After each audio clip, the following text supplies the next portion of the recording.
भाई लोगों, सबसे पहले तो आप सभी को दिल से धन्यवाद कि आप लोगों ने मेरे को इतना सारा प्यार दिया है।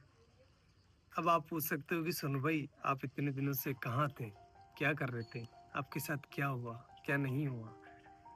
तो भाई लोगों, सच बता रहा हूँ, पिछले 60 दिनों से मैं अपने घर पर बैठकर रो रहा हूँ। बहुत सारी एंजाइटी फील कर रहा हूँ और बहुत कुछ हो रहा है, मतलब क्योंकि मेरी जिंदगी बर्बाद हो चुकी है। अब मेरे पास कुछ भी नहीं है करने को। क्या हुआ है मेरे साथ, कुछ अलग हुआ है मेरे साथ, जिस वजह से जो भी मैं था ना, वो खत्म हो गया है। कैसे हुई है मेरी जिंदगी बर्बाद, ये जानना है आपको अगर, या फिर मेरे को मैं बताऊं कि मेरे को मैं बता सकता हूँ आपको कि मेरी जिंदगी कैसे बर्बाद हुई है, तो उसके लिए मेरी जिंदगी जाननी पड़ेगी कि सोनू ने स्ट्रगल करके क्या अपने जीवन में हासिल किया था और उसके पास अब वो नहीं है। सोनू जिंदा रहने के लिए भी संघर्ष करा है, सोनू भाई ने, जिंदा रहने के लिए। तो मैं बताता हूँ आपको कि मेरी जिंदगी कैसी थी, तब आपको भी समझ में आएगा कि मैंने क्या खोया है और मैं ऐसा क्यों सोच रहा हूँ कि मेरी जिंदगी बर्बाद हो गई है। और सबकी शुरुआत होती है मेरे नाना जी के घर से, वहीं से शुरू करते हैं।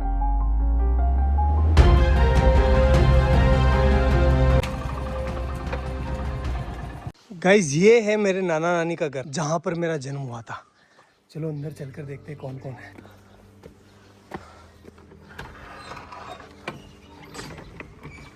गाइस, मामी है, मामी मामी से बात करते हैं। दोग जी, मामी कैसे हो? बढ़िया, ठीक। क्या कर रहे हो? हाँ, तैयार है, सब तैयार है। तो कुछ ऐसा दिखता है नाना नानी का घर। मेरा जन्म हुआ था यहाँ पर। पहले आपको पता है कि ना, हॉस्पिटल वगैरह नहीं जाते थे, मतलब बच्चे जो है वो घर पर ही हो जाते थे। तो मेरा भी जन्म ऐसे ही हुआ है। मामी, हम यहाँ कौन से कमरे में रहते थे पहले, जब मैं छोटा था ना, बच्चा था तब? इस वाले में। ये है वो रूम जहाँ पर हम बचपन में रहा करते थे, ये वाला। देखो आप, ये देखो, इधर इधर इधर इधर। इस वाले रूम में जो है भेड़ और बकरियों के बच्चे रहा करते थे, क्योंकि बाहर कुत्ते मार देते थे ना, इसलिए। और इस वाले पोर्शन में जो है मेरी बूढ़ी नानी, जो अब इस दुनिया में नहीं है, और मेरी मम्मी दोनों रहा करती थी। और यहीं पर हम जो है पले बड़े हुए हैं। एक्चुअली में हुआ क्या था गाइस कि यार, वो एल्कोहलिक थे, थोड़ा सा उनकी हैबिट थी कि उनको नशा लग गया था। तो फिर वो हमारी टेक केयर नहीं कर पा रहे थे अच्छे से। तो नाना नानी ने ये रिस्पॉन्सिबिलिटी ली कि हम जो है इन बच्चों को पालेंगे, अदरवाइज इनका क्या होगा। तो उन्होंने हमें यहाँ लेकर आए, और यहीं पर जो है मम्मी अपना काम करती थी, साथ ही साथ हमारा पालन पोषण यहीं हो रहा था। तो मैं एक लाइन बोल सकता हूँ कि अगर मेरे नाना नानी नहीं होते ना, तो आज मैं या फिर मेरे बहन भाई हो सकता है कि इस दुनिया में नहीं होते। गाइस देखो, नाना जी का गांव कितना प्यारा है। खैर, फिर वो टाइम आया जब हमें ये घर छोड़ना पड़ा, क्योंकि यार गाइस देखो, नाना नानी कब तक पालेंगे, उनकी खुद की भी कोई जिम्मेदारी है, इसलिए फिर हमें यहाँ से जाना पड़ा। चलो अपन भी चलते हैं, लेकिन उससे आशीर्वाद ले लेते हैं। चलो।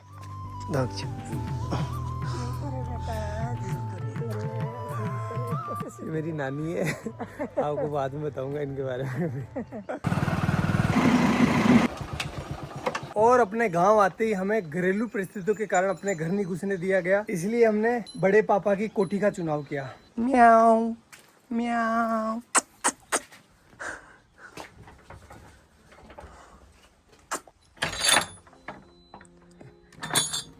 तो भाई लोगों, ये है हमारी कोठी, जहां पर हम 2 साल रुके थे। तो अगर मैं अपने 2 हाथ फैलाऊं ना, इतना ही डिस्टेंस है, ज्यादा नहीं है। इतनी ही इसकी लंबाई है और इतनी ही इसकी चौड़ाई है, ये देखो। और हाइट आप देख सकते हो, बस इतना ही है। मेरी हाइट थोड़ी कम है, इस वजह से यहाँ पर जगह भी कम रह गई थी। केवल यहाँ पर एक छोटा सा मचान बिछाने के लिए जगह थी। और ऊपर से जो है बरसात का पानी टिपकता नहीं था, बरसात का पानी गिरता था, क्योंकि ये छत है ना थोड़ी नीचे है। और यहाँ पर आप देख सकते हो, नीचे जो इसका फर्श है ना, फर्श वो बना हुआ था गोबर और मिट्टी का। इस वजह से यहाँ पर कभी कभी सांप आ जाया करते थे, अपने घर बना लिया करते थे। और भाई लोगों, इस घर में हमें जिंदा रखने की जिम्मेदारी आ गई हमारे मम्मी के कंधों पर। और इस वजह से पहले भी काम किया उन्होंने, लेकिन उन्होंने 10 रुपए मजदूरी में काम चालू कर दिया। 10 रुपए में से 5 रुपए के वो हमारे लिए चावल लेकर आती थी। मैं लेकर आया हूँ आपको बताने के लिए कि उस टाइम कितने चावल आते थे। इतने चावल आते थे 5 रुपए के। तो इन चावलों से वो हमारा पेट भरती थी, तीनों बहन भाइयों का सॉरी, और खुद भूखी सो जाती थी कि मेरे बच्चों का पेट भर जाए, बस बहुत है, मैं तो निकाल लूँगी रात। और हम ना समझते उस टाइम, तो हम नहीं समझ पा रहे थे कि हमारी माँ जो है वो भूखी सो रही है। हम तो बस अपना पेट भरने का ध्यान दे रहे थे। लेकिन मेरी मम्मी जो है उस टाइम बिना कुछ खाए भूखी सो रही थी। एक जो कटोरी होती है आटे की, उसको संभाल के रख रही थी कि जब बुरा टाइम आएगा तो मैं अपने बच्चों को खिलाऊंगी। खुद कुछ नहीं खा रही थी। एक टाइम खाना खाती थी पूरे दिन में वो,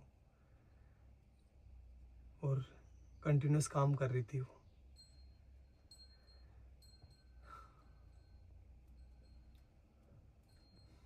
और ये सारी चीज़ें हम बच्चे नहीं समझ पा रहे थे। हमारा माइंड उतना डेवलप नहीं था कि हम ये इतनी भारी चीज़ें समझ पाए। हम तो अपना पेट भरते, खेलते और अच्छे थे। मम्मी को ही पता है कि वो हमें कैसे जिंदा रख रही है। मदर इंडिया, यही तो मदर इंडिया है। सारे दुख खुद रख लेती है और अपने बच्चों तक किसी भी प्रकार की प्रॉब्लम्स नहीं पहुंचने देती है। बापड़ी कोई का लोन भी मांग बनेगी दान की जाती कड़ू कई माती गणा दौरा तेना पड़िया। हाँ तेना गणा दौरा पड़िया रे भाई थारी मात तो सब्जी बेचती, लेडीज रहती, भाई दौड़ाती,